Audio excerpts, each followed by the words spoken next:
Il est 20h par ici à Canal 3 Bénin. Mesdames, Messieurs, bonsoir et merci de nous rejoindre dans l'info continue ce jeudi 28 mai 2026. L'actualité nationale avec le tout premier conseil des ministres du président Romuald Wadani. Le chef de l'État et sa nouvelle équipe tracent les priorités du gouvernement. L'autorité est visiblement venue avec sa méthode de fonctionnement qui indique la tenue des conseils des ministres de façon mensuelle, autrement le premier mercredi du mois. Le bien-être et l'amélioration des conditions des populations sont mises au centre de la gouvernance. On parle de l'éradication de l'extrême pauvreté et la régionalisation du développement afin de réduire sensiblement les écarts entre les communes, sans oublier les questions de défense et de sécurité du pays. Nous sommes en plateau pour commenter, je dirais, cette actualité. Nous sommes donc avec Aziz Adam Soulé. Bonsoir. Bonsoir à vous, Wahab. Bonsoir à tous les amis téléspectateurs. Vous êtes en face de Armand Videgla. Armand Videgla, bonsoir. Bonsoir Wahab, bonsoir à tous. Allez, vous avez suivi l'actualité. Aujourd'hui, c'est le tout premier conseil des ministres de la nouvelle équipe. Romuald Wadani, donc ces ministres ont tenu la toute première rencontre. Quelle est votre lecture? Ça fait que on essaie de suivre ce conseil des ministres là à distance. On a eu le relevé et moi j'ai fixé véritablement 3 points. D'accord. Et notamment une question d'exhortation. Le nouveau président de la République a exhorté, ou le président de la République a exhorté les ministres à être très exemplaires dans la manière de gérer, à faire une gestion un tout petit peu de sobriété. Moi, je le dis un tout petit peu parce que les questions de sobriété aussi sont des questions assez relatives. Et il a aussi exhorté à une certaine intégrité. Pourquoi? Parce que vous savez, c'est ma lecture à moi. Quand vous êtes à ces postes-là, vous recevez beaucoup de pression. Vous avez assez de pression, que ce soit des pressions familiales, que ce soit des pressions amicales. Et des fois, si vous n'avez pas, je n'ai jamais été ministre, mais je vois un tout petit peu de loin, mais si vous n'avez pas la tête sur les épaules, véritablement, vous pouvez dévier. Ça peut vous déséquilibrer. Tout à fait, parce que donc il faut être suffisamment intègre. Et puis, il y a des questions de solidarité. D'accord. Je crois que le président de la République a fait une très bonne exhortation à l'endroit des ministres. L'autre chose, c'est l'organisation du travail. D'accord. On va revenir sur ça. Et puis après, on a... je vais dire globalement les questions de bien-être, c'est-à-dire la lutte contre la pauvreté, et puis après les questions de sécurité et de défense. Oui, Aziz Adam Soulé, vous avez suivi la même actualité que nous. Vous retenez quoi? C'est un signal fort que lance la galaxie Wadani à l'ère du wadaïsme, si vous voulez, puisque on va dire, désormais, on est obligé de nous habituer justement à cette appellation-là. Non, je pense que c'est un signal fort. Un signal fort dans la mesure où déjà un tout premier conseil des ministres, si on s'attaque véritablement aux réelles attentes, si on peut le dire ainsi, de la population, notamment cet exemple qu'a évoqué justement mon vis-à-vis. La question de l'extrême pauvreté, vous et moi sur ce plateau savions que c'est, disons, l'épine dorsale, si on peut le dire ainsi. On sait que au quotidien, le Béninois s'arrache, en tout cas, ce foyer, en tout cas, un petit quelque chose, ne serait-ce que pour tenir, malgré les efforts que fait justement le gouvernement. À côté de cet aspect de l'extrême pauvreté, j'ai trouvé un président de la République plus ou moins engagé, sinon résolument engagé, avec déjà, depuis dimanche, les pas que le chef de l'exécutif pose justement en donnant déjà le ton de ce que sera son gouvernement pour le prochain septennat. J'ai aussi retenu que justement cet appel à l'intégrité, à l'engagement ne devrait pas faillir, en tout cas des images qui ont circulé et de ce que nous avions pu voir. On sent quand même que l'équipe, voilà, un mot est revenu, surtout la confiance. Les ministres qui sont appelés à travailler aux côtés de justement Romuald Wadani savent désormais que c'est une marque de confiance qui leur est accordée. Surtout, il faut travailler de sorte à ce que cette confiance-là soit bonifié comme du bon vin. Comme du bon vin. Et c'est très important pour des résultats. D'accord, le vin se bonifie, n'est-ce pas? Plus ça vieillit, plus ça se bonifie. Oui, alors on parle du travail. Tout à l'heure, vous évoquez, entre autres observations, n'est-ce pas, la méthodologie de travail, en tout cas la façon dont Robien de Wadayi entend, je dirais, tracer la méthode de travail avec ses collaborateurs. Qu'est-ce qu'on retient concrètement? Qu'est-ce qui aurait changé de votre analyse? Oui, ce qui a changé, c'est que le Conseil des ministres devient, ça part de l'hebdomadaire pour être maintenant mensuel. Et c'est mensuel. Bon, je crois que sur le coup, nous aurons plus d'explications. Oui. Mais ce que nous disons actuellement, ce que je dis est relatif à moi, à ma personne. Je pense que c'est pour une question de, je vais dire, de réorganisation aussi, parce qu'il a passé 10 ans aux côtés du président de la République, le président Patrice Talon, et donc il a suivi, je dirais, de l'expérience. Et donc il a suivi comment est-ce que ça se fait de façon hebdomadaire. Et donc peut-être qu'il a tiré le son de ce qui s'est passé pendant ces 10 dernières années, notamment au niveau de ce rendez-vous-là, qui est un rendez-vous très important et qui est hebdomadaire, je crois que ça va être depuis 1960, hein, si je ne sais pas, je n'ai pas vécu à ce moment-là, mais les 30 dernières années, nous avons constaté que c'est véritablement hebdomadaire. Et donc, ça sonne une rupture actuellement et c'est devenu, ça deviendra mensuel parce que le mercredi prochain, je crois que ça doit être le mercredi inaugural de ce Conseil des ministres, parce que ça doit être le premier mercredi du mois. Le mois de juin, donc ça doit être le premier mercredi inaugural. Nous allons suivre maintenant dans le fond. Est-ce que dans le fond, véritablement, quelque chose va changer dans le fond? Parce que quand on réorganise le travail comme ça, peut-être que dans le fond aussi, le travail est réorganisé. Pourquoi? Parce qu'au niveau du Conseil interministériel, le travail a été réorganisé aussi à ce niveau, c'est bimensuel. Et donc, il y aura un rendez-vous de deux fois le mois à ce niveau. Alors que ce comité interministériel aussi était hebdomadaire. Si je ne m'abuse, ça doit être les lundis. D'accord. Voilà, les lundis. Et le donc, lundi, un comité pour préparer les gros dossiers. Voilà, les gros dossiers pour le Conseil des ministres du mercredi. Et donc, il faut faire un tout petit peu un retour parce que ça se passe aussi dans les ministères. Ces dossiers-là qu'il faut. Donc, la réorganisation du travail, notamment au niveau du gouvernement, je crois que ça aura une répercussion aussi sur la réorganisation tout petit peu du travail au niveau des ministères parce que ce soit les communications, les immersions et tout ce qu'il y a comme dossier et présenté en Conseil des ministres, je crois que ça part véritablement des ministères. D'accord. Voilà. Et donc, par expérience, on saura véritablement si c'est efficace. Si c'est efficace ou pas. D'accord, c'est la première expérience, on verra ce que cela va donner. Oui, Aziz Adam Souley, concernant toujours la question de l'organisation du travail tel que tracé par Robien de Wadayi. Nous ne sommes peut-être pas dans le secret des dieux, mais toute analyse faite, c'est sans doute pour des résultats probants. Je pourrais même dire que c'est sans doute pour la vitalité, justement, d'un certain nombre de dossiers. Je voudrais évoquer, par exemple, cet aspect-là, justement, que mon aîné Armand évoquait tout à l'heure, notamment ce comité interministériel qu'on voyait avant, justement, disons, les lundis. Oui, c'était les lundis pour préparer le dossier du Conseil des ministres du mercredi. Voilà, maintenant, si ça a été réaménagé, c'est comme ce que je disais tout à l'heure, c'est au regard également de l'expérience que Robien de Wadayi, désormais président de la République, a vécu aux côtés de certains de ses collègues ministres qui l'ont rejoint par la suite, à côté également de l'ancien président désormais. J'espère qu'on va y arriver à pas s'habituer. On va s'habituer. L'ancien président Patrice Talon. Voilà, donc je pense quand même que tout ceci, l'un mis dans l'autre, c'est lui qui a les commandes.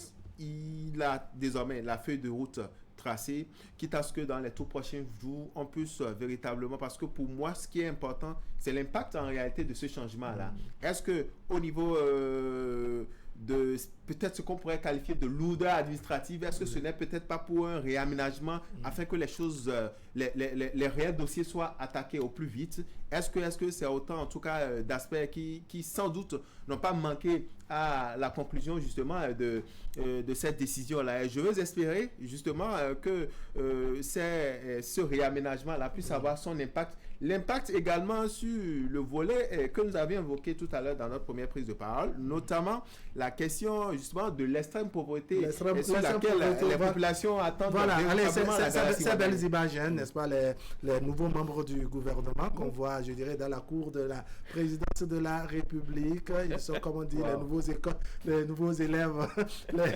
les nouveaux élèves, c'est très beau comme ça, n'est-ce pas, de jolis costumes par endroits, ceux-là qui vont définir l'avenir du pays pour les 7 prochaines années aux côtés du président. Supposé.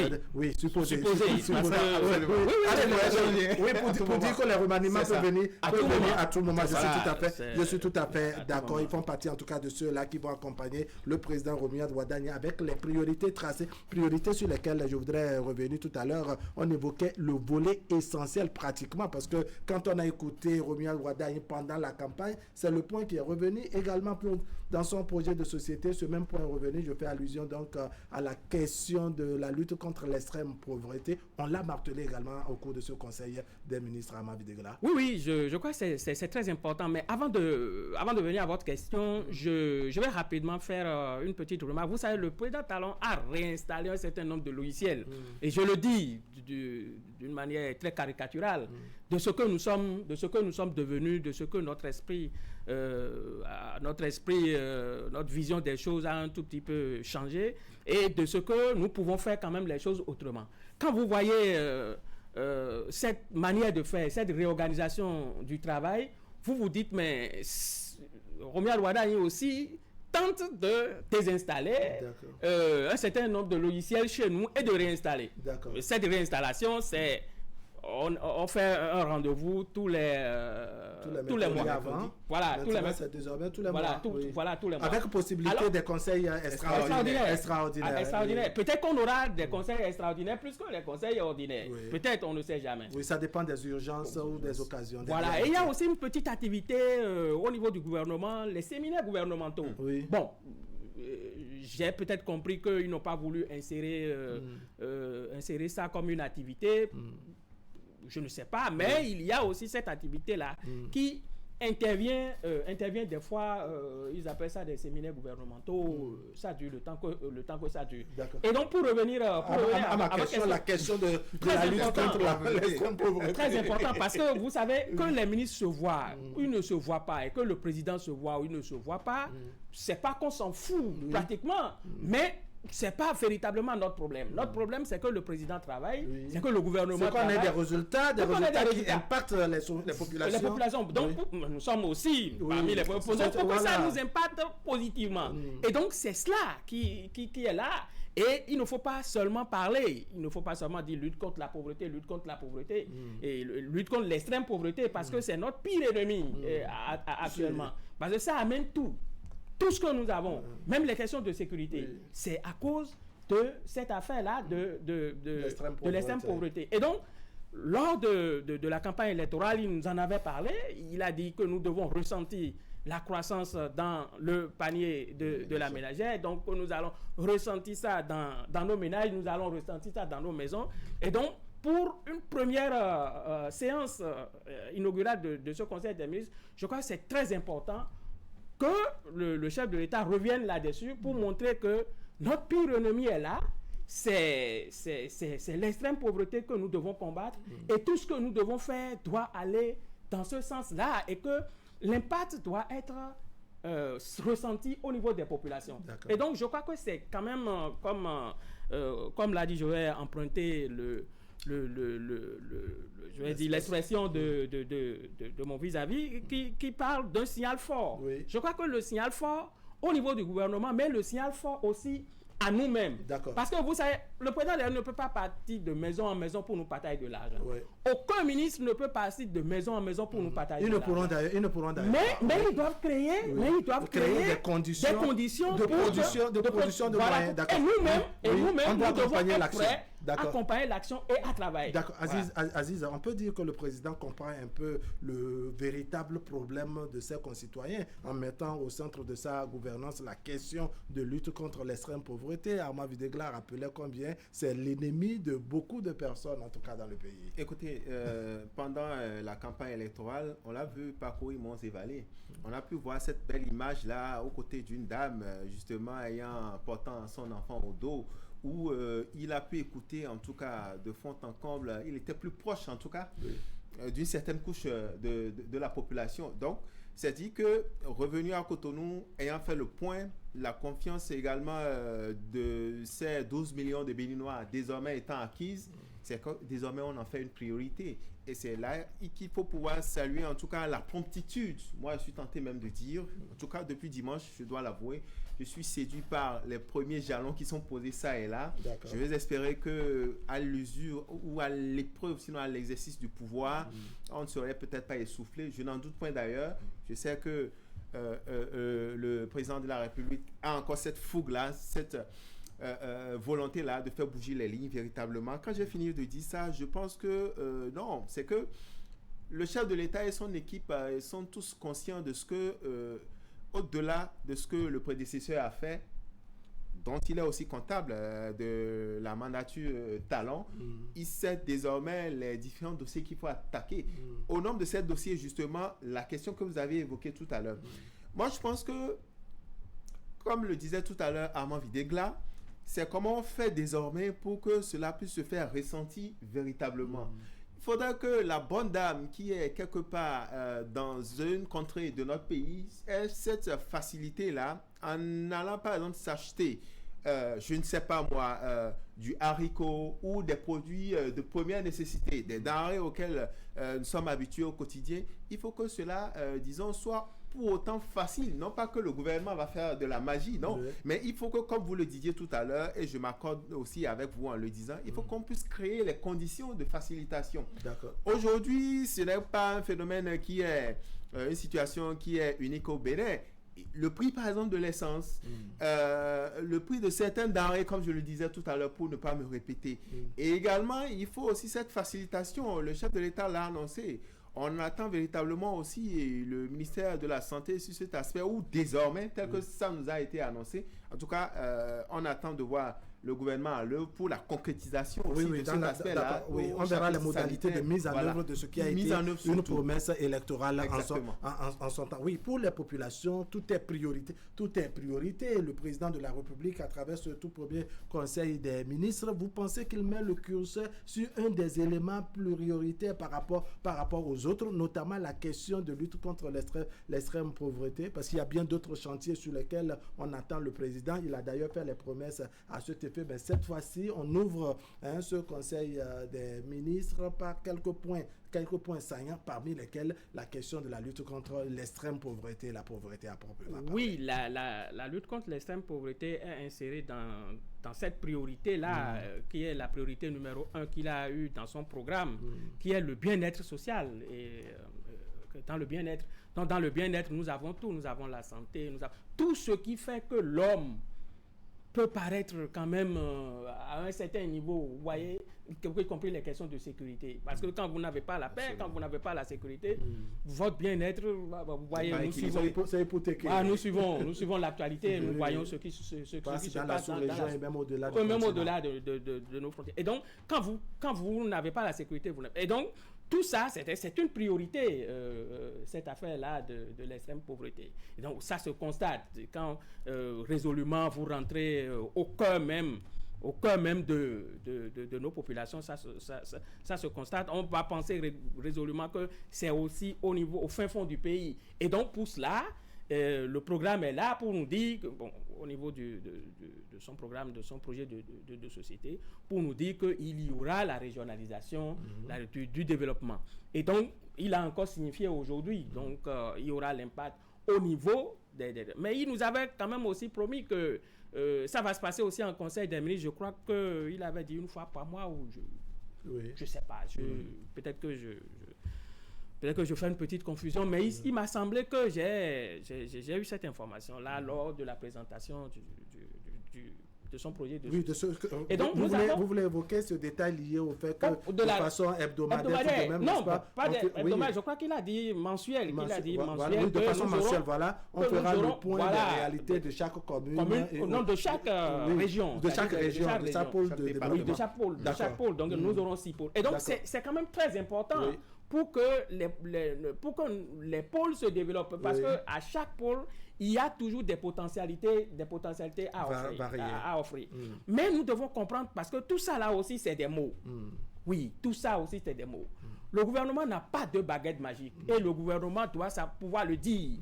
Pour dire, nous n'avons pas de baguette magique. On ne peut pas faire de la magie.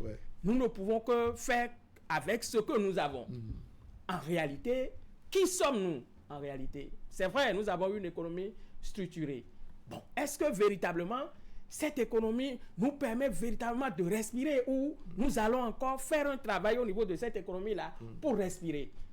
Vous comprenez ce que je dis? Parce que pour développer les régions, ce n'est pas une question facile. Et ce n'est pas une question d'1 an ou une question de 2 ans. Oui, c'est quelque chose qui viendra progressivement. Et donc, en réalité, je crois que le gouvernement doit nous montrer aussi que nous devons aussi participer, que nous devons aussi travailler, qu'il n'y a pas de baguette magique pour le développement. Il ne faut pas s'attendre à ce que, développement veut dire qu'on viendra vous partager l'argent ou quoi que ce soit. Oui. Alors, on a évoqué un détail toujours dans la régionalisation, n'est-ce pas, du développement. On vise un objectif de créer, de réduire sensiblement l'écart qu'il y a entre les communes. Je pense que c'est l'objectif qui est poursuivi. Vous pensez que c'est un détail très important, qu'il y a vraiment écart entre les communes et qu'en procédant par la régionalisation du développement, qu'on va réussir à rétrécir cet écart?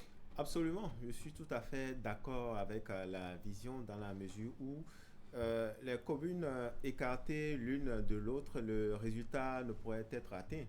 Il faut qu'on soit informé, même si ce n'est pas de façon quotidienne, encore que dans ces différents pôles-là, il y a forcément des voies les plus indiquées pour faire ne serait-ce qu'un point à chaque fois que de besoin.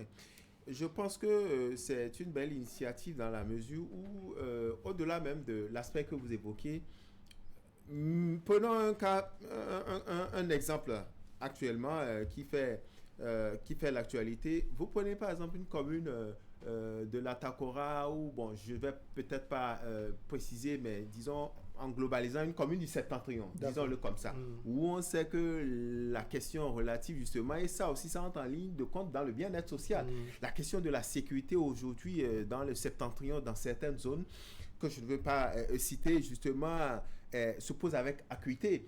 Non pas parce que l'opération Mirador est en train de faillir, mais parce qu'on continue de développer des stratégies dans l'optique de renforcer notre appareil sécuritaire. Et donc, imaginez un peu si il n'y a pas cette initiative-là de rapprochement, ce que pourrait être encore que nous ne sommes toujours pas épargnés de choses du djihadisme qui fait, en tout cas, qui résiste malgré les initiatives qui sont prises par le gouvernement. Au-delà de ça, au-delà de la question sécuritaire, même revenant sur cet aspect-là relatif au bien-être social, j'ai déjà évoqué l'aspect, disons, sanitaire, qui entre également en ligne de compte. Je pense qu'au-delà de ça, la question de l'emploi également, si on ne va pas au contact de ces jeunes-là, on ne va pas pour réellement regarder une commune, disons, de ce pays-là, où c'est réputé pour être cette commune-là, où il y a beaucoup plus de cas, disons, d'immigration parfois clandestine, où justement, on estime peut-être que c'est parce qu'il y a le sous-emploi. Mais aujourd'hui, je pense qu'il y a beaucoup de filets qui sont développés pour amener beaucoup plus de jeunes à croire en leur destin.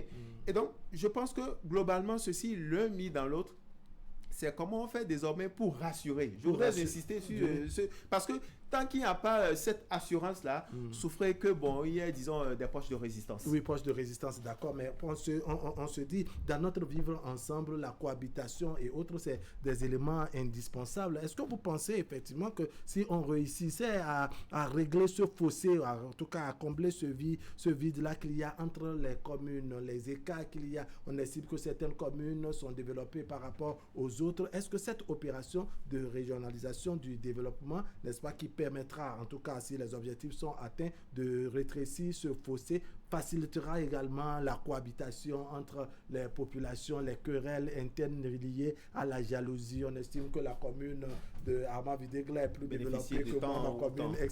Moi, je suis de 2 communes. Vous voyez, bon, je prends des exemples comme ça pour ne pas dire de quelle commune vous venez. Je suis de 2. Voilà, afin qu'on puisse se comprendre exactement. Vous pensez qu'on va régler, je dirais, ces disputes et ces querelles parfois inutiles? Non, bon, je crois que théoriquement, on pourrait. Peut-être que, vous voyez, cette régionalisation va amener encore plus de jalousie, qui sait? Qui sait? Personne ne sait. Et donc, ce sont les potentialités de chaque pôle. De chaque pôle qui devait faire de sorte que nous ayons cette manière de nous développer. Et donc, comme les études ont été faites et comme le gouvernement a les moyens de faire ce travail-là au niveau de chaque pôle, nous allons espérer que ce développement-là vienne. Et que ça aussi, c'est quand même très bien. Pourquoi? Parce que il y a la question de sédentarisation. Il l'évoquait tout à l'heure pour des questions d'immigration. Et c'est pas seulement cette immigration-là qui va au-delà de l'autre, mais c'est aussi quand vous quittez Alada, par exemple, et que vous venez faire Zémidjan à Cotonou, et que vous dormez à la Belle Étoile quelque part au niveau de l'Étoile rouge. Ou sous les échangeurs de Godomé. Voilà, donc vous pouvez quand même rester dans votre commune s'il y a des potentialités qu'on développe. Et si on peut faire un travail pour que vous puissiez rester. Et donc, ça règle aussi les problèmes d'exode. Ouais, ça règle aussi les problèmes d'exode. Et ça règle beaucoup de problèmes. Des gens peuvent quitter l'extérieur directement, atterrir à Cotonou et rapidement aller quelque part sans savoir ce qui se passe à Cotonou. Parce que ils ont un objectif, ils veulent véritablement aller voir quelque chose, ou bien ils veulent véritablement aller travailler quelque part. Je crois que nous sommes quand même, compte tenu des mots que nous avons, compte tenu du rêve qu'on nous a vendu, et compte tenu de tout ce que nous avons vu depuis ces 10 dernières années, je crois que nous sommes sur le bon chemin, et quand nous allons travailler, quand le gouvernement aura véritablement installé sa machine, et quand le gouvernement aura créé des conditions favorables à ce développement, je crois qu'on aura quand même quelque chose de bien, et on n'aura pas envié d'autres personnes. Quand vous voyez certaines régions de certains pays, vous vous dites, il semble qu'il y a quelque chose de sérieux. Ils ont ça. Bon, dès que nous n'avons pas, parce que nous sommes un petit pays au niveau de la superficie. Mais en Afrique, il y a des pays qui sont très vastes. Et quand vous allez dans leur région, vous vous dites, il semble que je suis quelque part, mais bon, dans notre région, est-ce que nous avons ci, est-ce que nous avons ça? Je crois que tout ça fait une idée pour que nos gouvernants réfléchissent.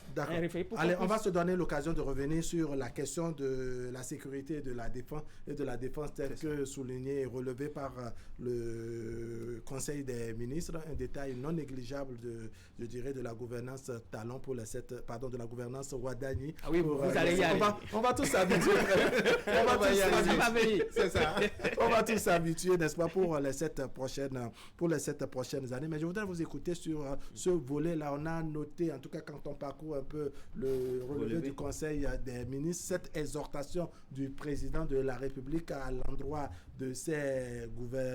à l'endroit des membres du gouvernement. On parle d'exemplarité, on parle de sobriété, on parle d'intégrité, on parle également de solidarité entre membres du gouvernement. Le détail lié à la sobriété. Est-ce que ces 10 dernières années, on ne sait pas déjà, on n'a pas commencé vraiment à s'habituer à cet aspect-là? Rappelez-vous que c'est quelqu'un qui était des Sérails et qui est dans une continuité avec sa propre marque de fabrique désormais.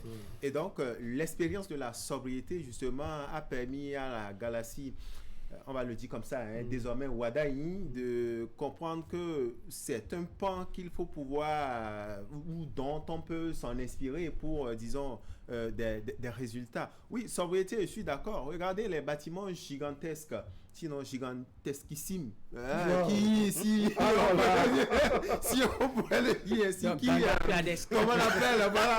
Hein? Bon, ok, on va réduire des bâtiments titanesques, que nous avons ça et là. Hein? On est là doucement pour ne pas trop nager dans les notions, de vocabulaire. D'accord. Donc, voyez-vous, ces bâtiments-là, par exemple, qui, ce n'est pas au prix d'une certaine, sinon d'une quelconque fanfaronnade qu'on a pu l'avoir. Vous avez vu la cité ministérielle.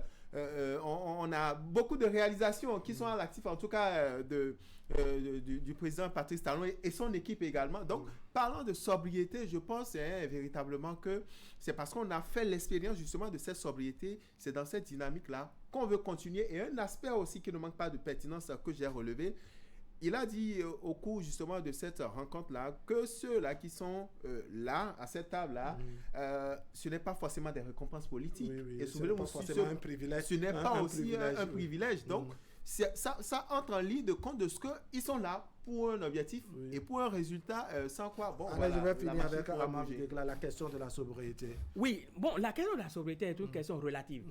C'est véritablement relative.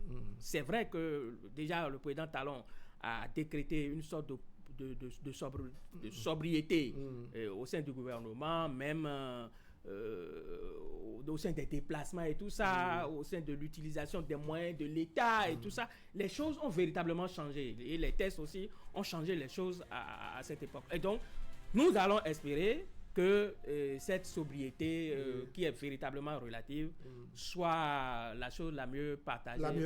Amama Videgla, merci beaucoup. Aziz Adam Souley, merci également. Mesdames, Messieurs, ce serait tout pour aujourd'hui. Merci de nous avoir suivis. L'information continue sur Canal 3 Bénin. Vous avez la rediffusion tout à l'heure à 23h et demain autour de 10h30. Allez, portez-vous bien.